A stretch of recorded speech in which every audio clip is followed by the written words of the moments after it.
Assalamualaikum semua, apa khabar? Hai, selamat sejahtera. Macam mana Valentine korang? Seronok? Banyak hadiah dapat? Bunga masih segar? Coklat dah habis ke belum? Banyak hotel full book?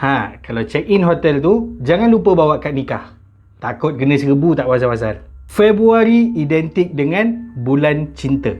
So, malam Khamis ni, aku nak cerita pasal kisah cinta yang mengerikan, menyeramkan, kejam pun ada. Macam biasa sebelum aku mula, tolonglah tekanlah subscribe, like, notification kat bawah tu, share sekali. Okay? Kita mulakan dengan kisah cinta bertepuk sebelah tangan sampai ke mati. Karl Tanzler adalah seorang lelaki yang berasal dari Jerman dan merupakan seorang radiologi yang bekerja di Hospital Marine Key West, California, Amerika Syarikat. Tahun 1920 lah lebih kurang, dia ni ada pernah kahwin dengan seorang perempuan. Nama dia Doris Schaffer dan dikurniakan 2 orang anak, Ayesha dan Clarissa. Tapi perkahwinan diorang ni tak lama. Bini dengan anak-anak dia ni tinggalkan dia, lari. Dan tu sebablah dia ni pergi ke Hospital Marine ke California tu untuk meneruskan hidup dia kat situ, bekerja kat situ sebagai ahli radiologi. Dia ni sejak dia muda-muda, masa dia remaja dulu, dia memang suka perempuan yang kulit sawo matang, macam eksotik sikit kulit perempuan tu. Dia tak suka yang kulit putih macam orang Eropah. Rambut pun dia suka yang rambut panjang, ikan mayang, warna hitam. Kira selera dia macam tu lah, zaman-zaman tu lah. Sekarang ni laki-laki sekarang ni nak yang kulit putih jernih, bening je. Nak yang kurus putih. Kau bercinta dengan bihun. Pada 22 April 1930, Karl didatangi seorang wanita yang bernama Maria Elena Milagro de Hoyos. Panjang nama. Dia ni datang hospital sebab sakit lah. Dan Elena ni adalah seorang gadis berketurunan Cuba, Amerika. So kulit dia pun jenis sawo matang, macam eksotik sikit lah, macam dark sikit lah. Rambut pula rambut panjang hitam ikan mayang. Bila Karl ni nampak je Elena, teruslah ada angin-angin sepoi-sepoi bahasa meniup, bunga-bunga berguguran kat belakang tu. Lepas tu ada bunyi gesekan violin yang indah, romantik. Teruslah dia jatuh cinta pandang pertama. Sebabnya Elena tu gadis idaman dia sejak daripada remaja. Memang selera dia lah. Akhirnya dia jumpa perempuan yang dia impikan. Elena ni pula datang dan disahkan mengidap tuberkulosis atau TB di peringkat yang dah tinggi. Macam dah tahap 4 lah, dah teruk dah penyakit dia tu. Dek kerana terlalu cinta, Karl gunakan segala kepakaran dia untuk mengubati si Elena ni. Dan juga dia sanggup curi peralatan perubatan daripada hospital untuk mengubati kekasih hati dia ni. Padahal dia je yang suka. Perempuan tu belum tentu suka kat dia. Beria dia buat macam-macam untuk mengubati perempuan tu. Dia buat macam-macam untuk perempuan tu. Sudahnya perempuan tu anggap kawan je. Kena friendzone je. Macam relate pula cerita ni dengan aku. Sorry lah, emosi pula. Tapi apakan daya, 31 Oktober 1931, Elena tak dapat diselamatkan. Meninggal dunia lah si Elena tu, akibat penyakit TB yang dia hidapi tu. Sedihlah abang Karl ni. Orang yang dia sayang, dia cinta, yang dia nak cuba selamatkan sedaya upaya, tak dapat dia nak selamatkan, meninggal. Karl minta persetujuan daripada keluarga Elena ni untuk bina satu makam, satu kubur, makam peringatan yang besar untuk Elena. Dan keluarga Elena bersetuju. Makanya dia buatlah satu makam peringatan untuk Elena yang besar di Key West Cemetery. Sejak hari kematian Elena tu, setiap hari tanpa gagal, Karl akan ke makam, ke kubur Elena tu untuk melawat dan bercinta dengan Elena yang dah arwah. Takkanlah sampai situ je. Hari semalam tidak semudah itu ya. Mungkin dah penat berulang alik daripada rumah ke kubur setiap hari. Pada satu malam April 1933, Karl nekat untuk gali kubur Elena dan ambil mayat dia untuk dibawa pulang dan tinggal bersama Elina. Korang rasa 2 tahun dah mayat tu, keadaan dia macam mana? Dah mula reput, dia bawa balik, dia renovasi balik, dia ubah suai, macam betulkan balik mayat tu. Tulang-tulang yang dah mula tercabut-tercabut tu, dia ikat, sambung-sambungkan balik dengan wayar piano. Organ-organ yang dah mula mereput tu, macam bahagian perut, dia sumbat dengan kain supaya kembali ke bentuk asal tau. Kulit dia pula dia wax kan, dia letak bahan pengawet, lepas tu dia letak sanitizer, dia letak perfume pula lagi supaya mayat tu tak bau busuk. Pengawet tu pula supaya mayat tu tak membusuk, maknanya makin busuk. Rambut pula dia letakkan wig yang sama jenis pattern rambut dengan Elina dulu. Dia pakaikan juga pakaian wanita yang cantik-cantik untuk si Elina dia tu. Dan dia simpan Elina tu dalam bilik dia, dekat katil dia, supaya dia boleh tidur bersama Elina. Sejak dari tu dia makan, minum, tidur, borak-borak, lepak-lepak tengok Netflix, menari bersama Elina. Orang-orang kampung dah mula pelik. Biasalah kampung kecil, kenal semua penduduk-penduduk, jiran-jiran semua kenal, tahu. Dia orang pelik sebab Carl ni dah tak pergi kubur Elina. Dah move on ke si Carl ni? Dan yang lagi pelik, Carl selalu bawa balik pakaian wanita. Hari-hari akan bawa balik baju baru cantik-cantik. Sedangkan dia ni tak ada isteri, duduk sorang-sorang. Tak pernah pula ada jemputan kahwin si Carl ni. Kalau ada pun, mesti orang-orang kampung juga yang rewang. Dan ada salah seorang orang kampung yang nampak satu malam ni Carl tengah menari dengan patung yang sangat besar, sama saiz dengan dia. Dan dia yakin Carl bukan menari dengan manusia, patung. Sebabnya, biasalah kalau orang menari, dua-dua ni akan bergerak menghadap masing-masing, lepas tu baru menari kan. Yang dia ni tak, Carl angkat baru menari. Dia orang syak patung tu adalah mayat Elina. Syak wasangka orang-orang kampung bukan sekadar kabar angin. Setelah 7 tahun Carl kantoi dengan kakak si Elina tu sendiri. Cerita pasal dia kantoi macam ni. Masa tu kabar angin pasal Carl bawa balik mayat Elina dah sampai ke telinga keluarga Elina. Kakak Elina ni nak confront, nak pergi confirmkan dengan si Carl ni. Orang kata macam ni, betul ke? Tapi kakak dia sampai-sampai je rumah, rupanya si Carl tu memang tengah menari dengan Elina. Terperanjat akak dia. Teruslah dia kecoh-kecoh, report polis. Kena angkutlah si Carl ni. Masa polis datang nak tangkap si Carl dengan nak ambil mayat Elina tu balik, satu kampung tengok. Dekat 7,000 orang yang nak tengok keadaan mayat Elina yang sepatutnya dah ada dalam kubur sejak tahun 1931 hari tu. Masa tu dah 1940, dah lebih kurang 9 tahun lah. Carl ditahan dan dipenjarakan atas tuduhan mencuri. Curi mayat pula tu. Dan mayat Elina dikuburkan semula, kali ni tak bertanda supaya si Carl ni tak tahu kat mana Elina ni dikuburkan kembali. Jauh dah daripada kubur first dia dulu. Carl ni pun kena penjara tak lama. 1944 dia keluar dan tinggal di Pasco County, Florida. Yang bestnya, lepas dia keluar, dia minta balik mami si Elina tu. Memang tidaklah dia orang nak bagi. Tapi kerana terlalu cinta, Carl buat lagi satu patung yang menyerupai Elina sejibik dan tinggal bersama patung tu sampailah dia mati pada 3 Julai 1952 di usia dia yang ke-75 tahun. Apa pendapat korang? Sweet tak? Bermula dengan perkahwinan yang dirancang keluarga pada tahun 1975, Levan dan isteri dia Pam T. Song terpaksa bercinta selepas menikah. Rupanya indah cinta lepas kahwin ni.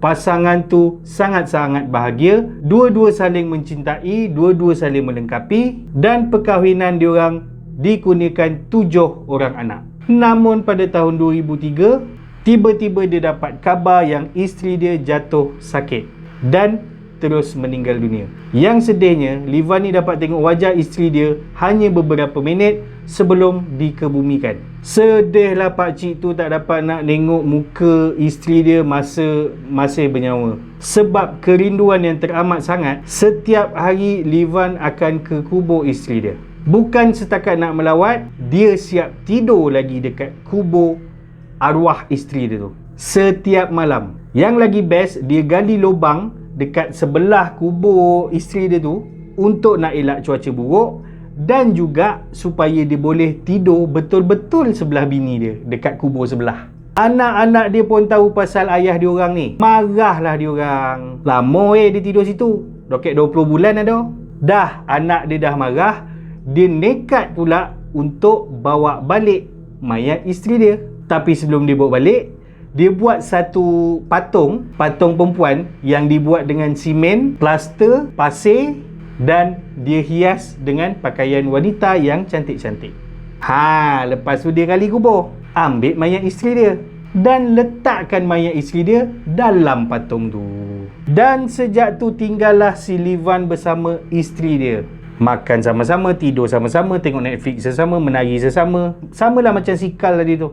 Anak-anak dia dapat tahu lagi, marah lagi dia dekat si Livan ni. Dia orang suruh letak balik mayat mak dia orang ni ke tempat, ke kubur balik.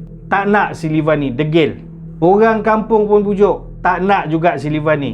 Sampai ke pihak berkuasa, polis pun turun tangan ni, masuk campur dalam urusan keluarga dia orang ni. Polis pun masuk campur, suruh si Livan ni pulang balik mayat isteri dia. Tak nak, tetap dia degil. Dia cakap dia memang tak boleh hidup tanpa isteri dia. Dan Livan masih bersama dengan isteri dia sampai ke hari ni. Kalau korang nak pergi melawat Livan dengan isteri dia, silakanlah. Kalau tadi cinta mati yang salah seorang je ni mati, tapi tetap bersama, sekarang kita masuk pula ke cinta jenayah. Pasangan Bonnie dan Clyde adalah pasangan kekasih penjenayah yang sangat popular. Macam Joker dengan Harley Quinn, Bonnie Elizabeth Parker adalah seorang gadis cantik yang lahir pada 1 Oktober 1910 di Rowena, Texas. Masa umur dia 16 tahun, dia kenal dengan seorang lelaki ni. Nama dia Roy Thornton. Sebab dah terlalu cinta sangat kan ni, dah sayang sangat, tak boleh nak hilang si Roy tu, si Bonnie ni berhenti sekolah dan kahwin dengan si Roy. Tapi perkahwinan diorang tak seindah yang Bonnie sangka. Sebab Roy ni adalah seorang penjenayah, lelaki yang ganas dan selalu merompak. Bonnie ni pun selalu kena dera dengan Roy. Dan satu hari Roy kena tangkap, masuk penjara. Clyde Chestnut Barrow pula seorang lelaki tampan yang lahir pada 24 Mac 1909 di Ellis County, Texas. Keluarga dia ni miskin dan gelandangan, tak ada rumah, hidup di jalanan. Masa umur dia belasan tahun, Clyde dengan abang dia Marvin Ivan Barrow atau lebih dikenali dengan nama Buck dah mula start merompak dah. Kedai runcit, warung-warung tepi jalan, tu target diorang. Clyde ni pun sendiri dah berapa kali keluar masuk penjara, asyik masuk lokap je kerja dia. Jumpa pula si Bonnie dengan Clyde ni pada Januari 1930. Diorang ni jumpa pun sebab kawan-kawan lah, kenal kan. Macam kawan-kawan lah yang Canon kan. Korang kalau ada kawan-kawan yang Canon kan dengan kawan dia, baik-baik. Bagaikan cinta pandang pertama, dua-dua jatuh hati dan bercinta. Tapi setelah beberapa bulan diorang bercinta, Clyde kena tangkap, masuk penjara. Sedihlah si Bonnie ni, selalu dia datang melawat si Clyde ni. Dan di salah satu lawatan dia, Bonnie siap seludup masuk bawa pistol dan bagi kat Clyde untuk Clyde lari daripada penjara. Dapat si Clyde ni lagi, tapi seminggu je lah. Lepas tu kena tangkap balik, ke dalam balik. Dan Clyde dibebaskan semula pada tahun 1932. Dan di sinilah kisah percintaan dan jenayah Bonnie and Clyde. Clyde dengan abang dia si Buck tadi tu buat satu geng perompak. Dalam geng tu ada Clyde, ada Bonnie, ada Buck, ada bini si Buck tu nama dia Blanche, dan dua orang lagi kawan-kawan dia orang, nama dia Raymond Hilton dan William Daniel Jones. Geng ni dinamakan Barrow Gang. Digunakan nama dua beradik ni. Sejak tahun 1932 tu, Barrow Gang ni merompak macam ada prestasi kerja. Start daripada kedai-kedai runcit, kedai-kedai Aceh, naik ke 7E, Speedmart, macam pasar raya sikit. Lepas tu dah masuk ke pasar raya besar macam Billion ke, Tesco ke, naik pula ke bank-bank, dan tak puas lagi, dia naik pula ke kedai senjata api. Weh, macam-macam rompakan yang diorang dah buat. Bukan setakat merompak, nyawa orang-orang awam pun mudah-mudah macam tu je diorang ambil. Tembak sana, tembak sini, bunuh. Macam tu je, mudah je kerja diorang. Kereta pula jangan ceritalah, seminggu 2-3 kali kereta bertukar-tukar. Kereta curi lah. Sepanjang tahun 1933 tu, kerja polis ni kejar diorang je. Diorang ni licik, pandai larikan diri. Selalunya geng ni akan buat rompakan dan tinggal dekat kawasan-kawasan perbatasan negeri ataupun negara. Sebab dulu punya undang-undang, polis dekat kawasan tu, dekat negara tu atau negeri tu hanya berkuasa kat situ je. Lepas tu bila dia pergi kat tempat lain, dia lari kat tempat lain, so polis tu kes baru pula lah. Macam tu dulu punya undang-undang lah. So itu yang dia banyak main dekat kawasan-kawasan sempadan je, senang lari. Tapi kalau dah jahat tu, balasannya pun jahat. Sepanjang 1933 tu juga, seorang demi seorang ahli geng Bero ni kena tangkap. Satu kena tangkap. Tapi Bonnie dengan Clyde ni masih lagi licik, licin macam belut. Dia masih dapat larikan diri ke sana ke sini. Dengan perancangan teliti polis, pada pagi 23 Mei 1934, Bonnie dan Clyde diserang hendak. Masa tu, diorang dalam perjalanan ke Louisiana. Polis buat satu macam lingkaran, macam kepungan, dan tengah-tengah tu ada perangkap supaya kereta yang digunakan Bonnie dengan Clyde ni akan slow down dekat kawasan tu. Kawasan tu adalah Benville Parish. Bila diorang masuk dan slow down, berhenti perlahan dekat kawasan tu, berdas-das peluru polis lepaskan ke kereta diorang. Lah, kenapa tak tangkap? Kenapa nak kena tembak? Kes rompakan dia berpuluh. Bank sahaja 15 ketul lah kena rompak dengan diorang ni. Pembunuhan 13. Mau tidak, perintah yang keluar bukan tangkap lagi dah, bunuh. Polis lepaskan lebih 130 das tembakan dan membuatkan pasangan kekasih tu mati terus kat situ dalam kereta tu juga. Dan berakhirlah kisah kasih penjenayah yang kejam. Diorang ni legend dalam dunia penjenayahan tau, dalam dunia kriminal. Dia legend.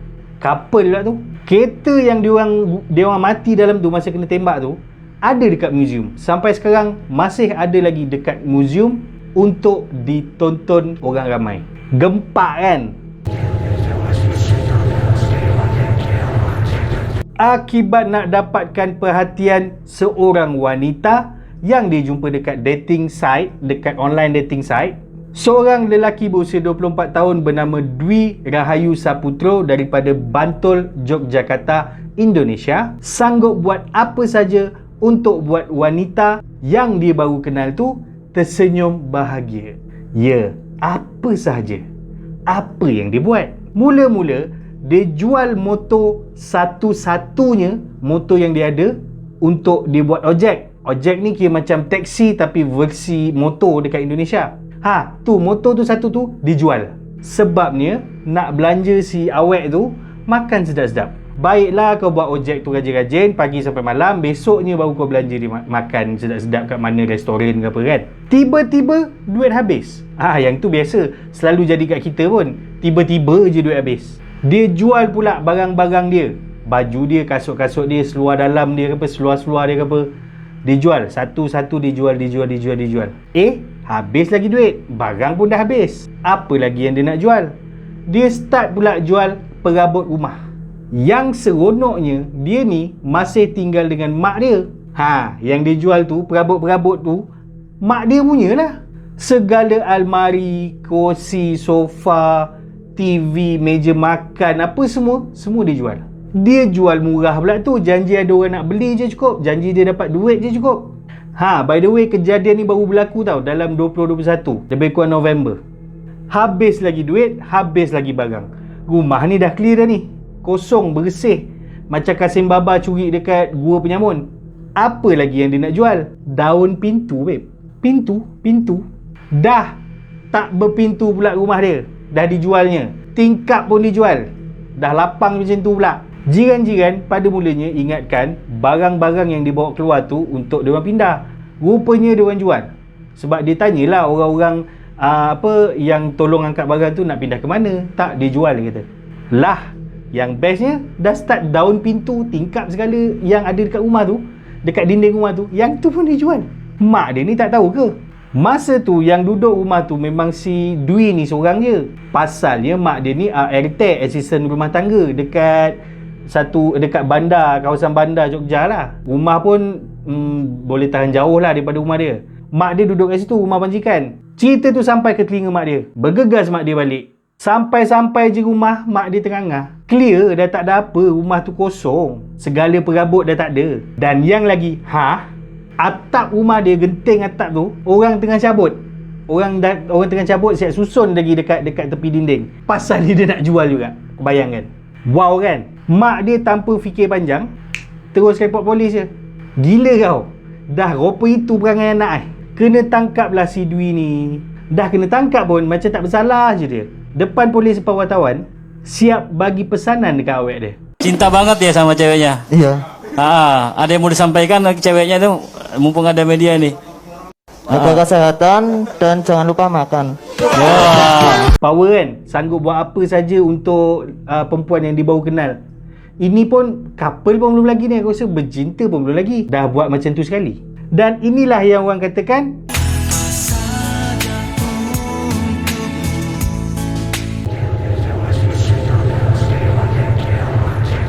kita masuk pula ke kisah yang berhujung pilu, melibatkan nyawa. Masih lagi cerita dari Indonesia. Begini ceritanya. Adik Sarah Angelina Suroto adalah seorang pelajar jurusan psikologi dari Universitas Bunda Mulia. Adik Sarah ni berkenalan dengan seorang lelaki bernama Ahmad Imam Al-Hafid dan bercintalah diorang. Tapi disebabkan perbezaan agama, hubungan diorang hanya bertahan setahun. Lepas diorang putus, adik Sarah ni bercinta pula dengan orang lain. Hafid ni pun bercinta dengan orang lain. Makwa baru Hafid ni bernama Ashifa Ramadhani. Tapi walaupun Hafid dengan Sarah ni dah putus, Hafid ni masih lagi chat WhatsApp si Sarah ni. Padahal masing-masing dah ada makwa-pakwa baru ni. Si Hafid ni nak minta balik semula ke Sarah. Kira nak berbaik semula, nak bercinta balik, nak couple balik lah. Sebab dia masih sayang dan tak boleh move on. Tapi Sarah ni tak layan Hafid. Dan Ashifa pun dapat tahu Hafid, pakwa dia masa tu, masih lagi berhubung kira macam chat WhatsApp dengan ex dia, si Sarah. Marahlah dia. Hafid ni dia cakap, tak, kita orang message tu benda-benda belajar je, kata dia. Tapi biasalah perempuan, kalau dia nak cari, dia cari betul-betul. Dia check dekat handphone si Hafid tu, chat antara Hafid dengan adik Sarah ni. Hafid ni masih terhegeh-hegeh kat adik Sarah, panggil sayang-sayang lagi. Kira masih terhegeh-hegeh lah dekat si Sarah ni. Untuk memuaskan hati kekasih baru dia, Hafid ajak Ashifa berjumpa dengan adik Sarah untuk menerangkan keadaan sebenar, untuk beritahu yang diorang ni tak ada apa-apa hubungan. Itu plan pada mulanya tau. Tapi diorang ubah plan untuk seksa adik Sarah. Sebabnya si Hafid ni geram yang adik Sarah ni cuekin dia, tak layan dia. Yang Ashifa ni pula geram sebab boyfriend dia Hafid masih lagi berhubung dengan adik Sarah dan nak bagi amaran supaya jangan dekat-dekat lagi dengan boyfriend dia. Tak masalah kan? Diorang ni pun plan lah untuk seksa adik Sarah. Diorang beli alat senjata elektrik tu, taser apa nama dia tu. Nak seksa adik Sarah tu pakai benda tu. Dan pada 4 Mac 2014, Ashifa ni pergi jumpa Sarah dan berpura-pura seolah-olah dia tengah bergaduh dengan Hafid. Dia minta tolong supaya adik Sarah ni jadi orang tengah untuk mendamaikan hubungan dia dengan Hafid. Mula-mula adik Sarah ni tak nak lah, itu korang punya pasal, korang settle lah sendiri. Tapi si Ashifa ni menangis-nangis, merayu-rayu minta tolong dekat adik Sarah. Sebabnya adik Sarah ni kan pernah couple dengan Hafid. So mungkin dengan adik Sarah ni Hafid ni boleh tenang. So adik Sarah pun yelah, ikutlah si Ashifa ni pergi ke kereta Hafid. Masuk dalam kereta bergerak pergi ke tempat yang agak macam tak banyak orang, sunyi. Dia masih ni bercekcok, bertengkar dalam kereta. Sampailah adik Sarah bersuara. Bila adik Sarah bersuara, Hafid terus tumbuk muka dia. Ashifah daripada depan ni pergi belakang, pegang tangan, dan Hafid tengah drive ni tok masih tumbuk-tumbuk dia. So Ashifah dekat belakang pegang Sarah supaya tak bergerak. Hafid pun pukul kau-kaunya, hentak kau-kaunya si Sarah ni. Ashifah pun beberapa kali cekik, tendang. Sarah ni melawan.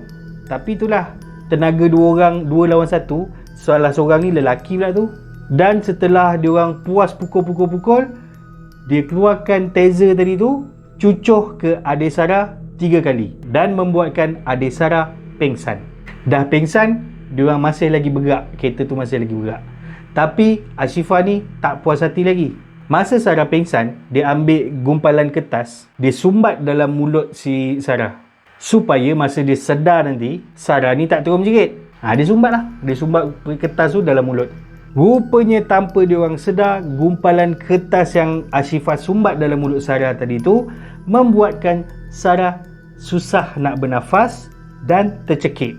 Akibatnya, adik Sarah mati dalam kereta Hafid. Paniklah diorang manusia yang dah dirasuk setan ni.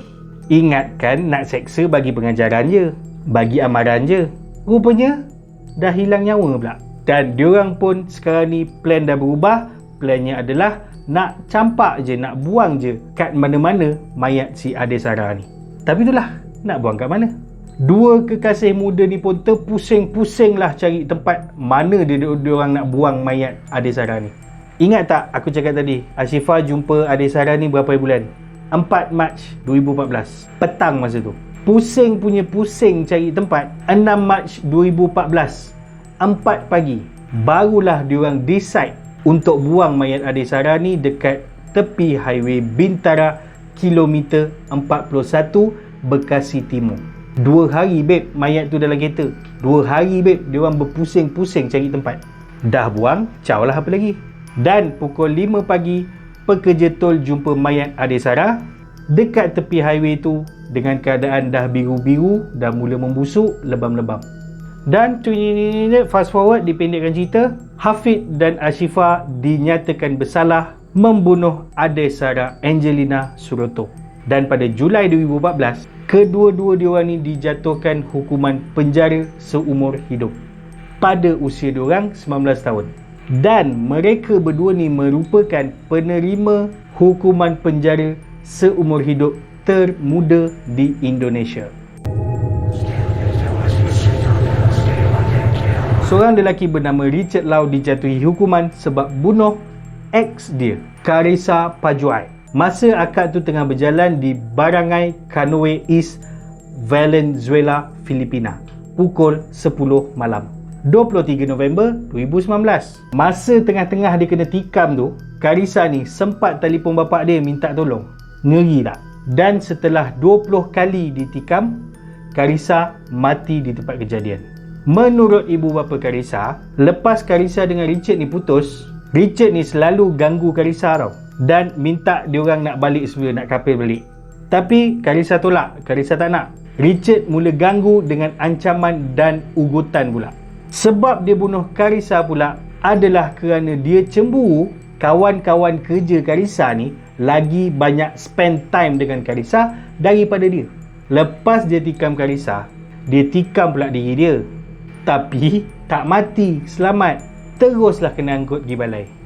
Dan merengkoklah dalam penjara.